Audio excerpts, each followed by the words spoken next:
Nazareth is an ancient city in northern Israel, currently the country's second largest Arab city. According to the New Testament, Mary, mother of Jesus, and her husband Joseph lived in Nazareth, where the Annunciation took place and Jesus grew to adulthood. For this reason, the city houses several sites sacred to Christianity, primarily those associated with the Annunciation. The city is a popular pilgrimage destination. The Nazareth area has been inhabited since prehistoric times, as evidenced by findings in ancient caves on Mount Precipice. During the Second Temple period, Nazareth was a small Jewish settlement. The city's importance grew during the Crusader period when it became a Catholic diocese center with numerous churches.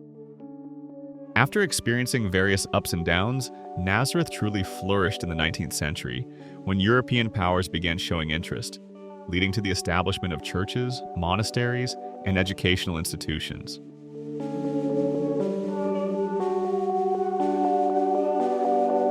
The Church of the Annunciation in Nazareth, officially known as the Basilica of the Annunciation, is one of 4 sacred and important churches in the Christian world.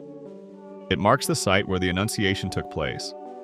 This event is one of the most significant and foundational moments in Christian faith, and the church serves as a sanctuary honoring Mary's figure. The Church of the Annunciation is the largest in the Middle East, with a lighthouse-like appearance. It sits atop ancient remains that are integrated into the impressive 2-story structure.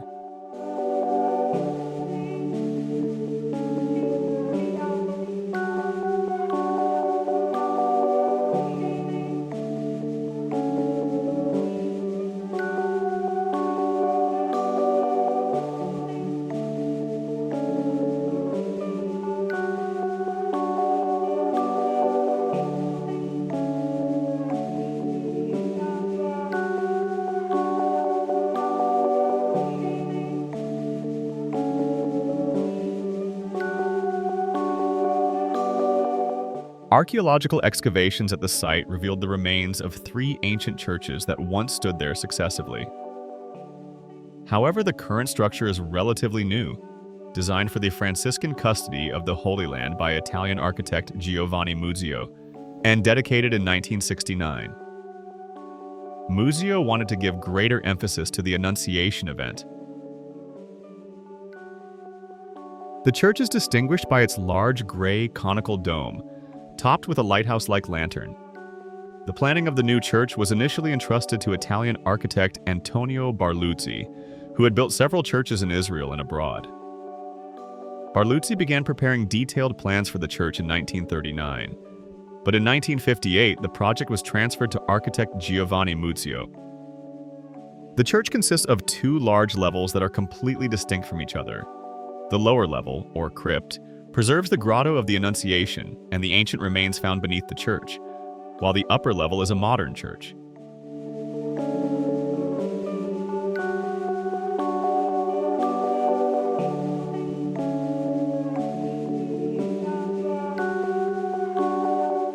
The 2 levels are connected through a large octagonal opening in the crypt's ceiling, located directly under the building's dome, an open shaft that unifies all parts of the church.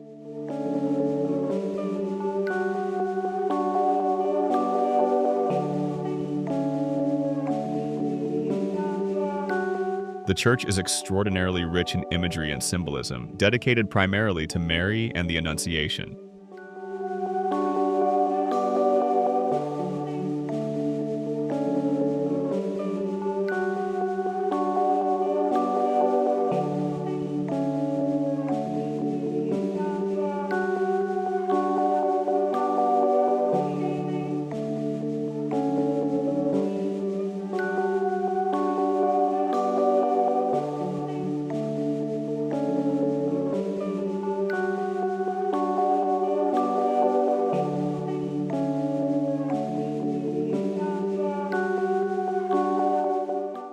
At the heart of this level, you can see 2,000-year-old archaeological remains from the Jewish village that existed here.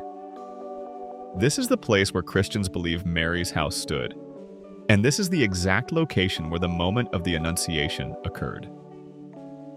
On this level, you can also see archaeological remains from ancient churches that existed here throughout the generations. The mosaics are from the Byzantine church, as are the apse remains.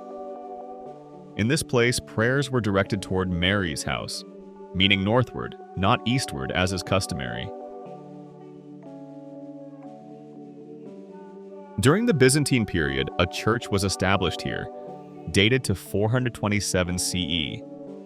The structure had 3 naves and a single apse. This building was maintained and renovated for at least 2 centuries, but appears to have been destroyed, at least partially, by the Arabs after they conquered the land of Israel in the early 7th century. You can also see remains of the Crusader church. Adjacent to the cave, you can see fresco fragments that were part of the Crusader church, likely from a room next to the cave where sacred vessels were kept. Additionally, upon exiting the grotto, you'll see a long wall in the northern part of the hall. This long stone wall is a remnant of the Crusader Annunciation church, testifying to its size. In 1263, the Crusader church was destroyed by order of the Mamluk Sultan Baybars. In 1730, the monks managed to establish a church with permission from Daher al-Umar, who allowed the Franciscans to work for only 6 months. In this limited time, they built a modest church, which was renovated and expanded in 1877. This church lacked significant architectural and aesthetic value, so it was decided to demolish it completely and build a modern church in its place.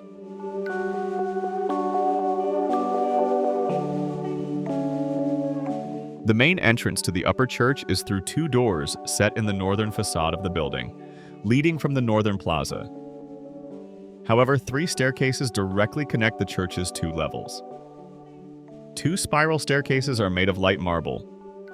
The walls are clad in light stone, and the space is well lit by light, filtering through a series of stained glass windows that climb along the chamber walls parallel to the stairs. Next to each window are brown graffiti inscriptions quoting church fathers and explaining what is depicted in the window. The windows show Christian symbols like the church mother figure and cross, alongside Jewish symbols like the Star of David and menorah.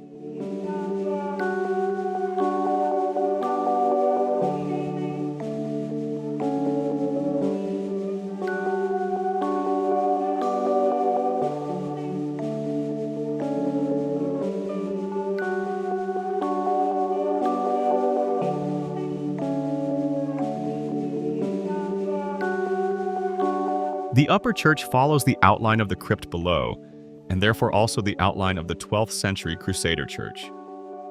It consists of a single hall without a transept. The eastern part of the church, situated beneath the dome, is free of columns and creates a large square space with each side measuring 25 meters. At the eastern end of the hall stand 3 apses, positioned above the apses in the crypt below. The character of the upper church is completely different from that of the crypt. It is well lit by light, penetrating from above through the central dome and the secondary dome behind it.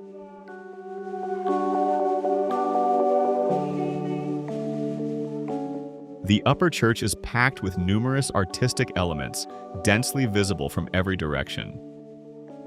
Many of these works were donated by different nations, so there is no harmony between them. They are made using various plastic techniques, some featuring intense and numerous colors, sometimes bordering on the gaudy. The floor is also made of colorful marble pieces forming symbols, inscriptions, figures, and other objects. Above all this rises a forest of reinforced concrete columns and beams. Along the longitudinal walls of the church, artworks donated by various nations are displayed, all dealing with the Virgin. Like the works in the courtyard arcade, the pieces in the upper church reflect the artistic and religious traditions of different countries.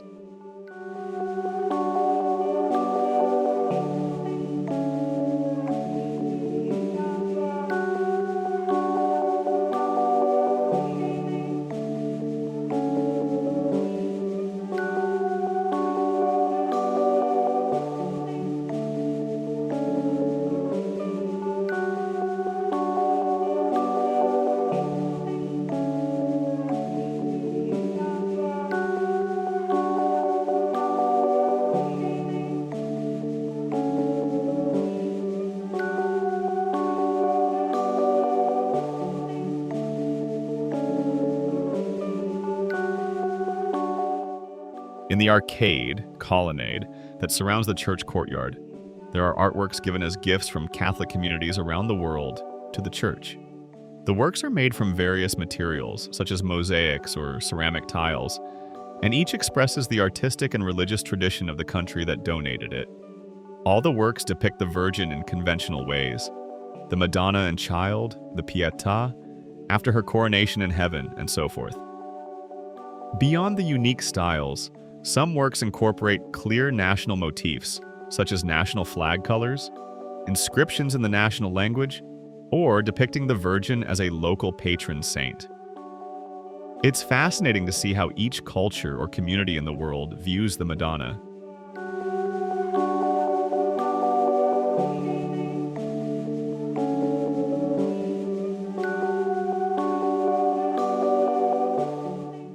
In the northern part of the church lies a plaza, beneath which are archaeological remains. The earliest findings at the site are residential caves dating to the 8th century BCE, which can be viewed through specially prepared passages. Archaeological finds show that the first signs of life in the area date back to the Middle Bronze Age, with evidence of an agricultural village during the Iron Age.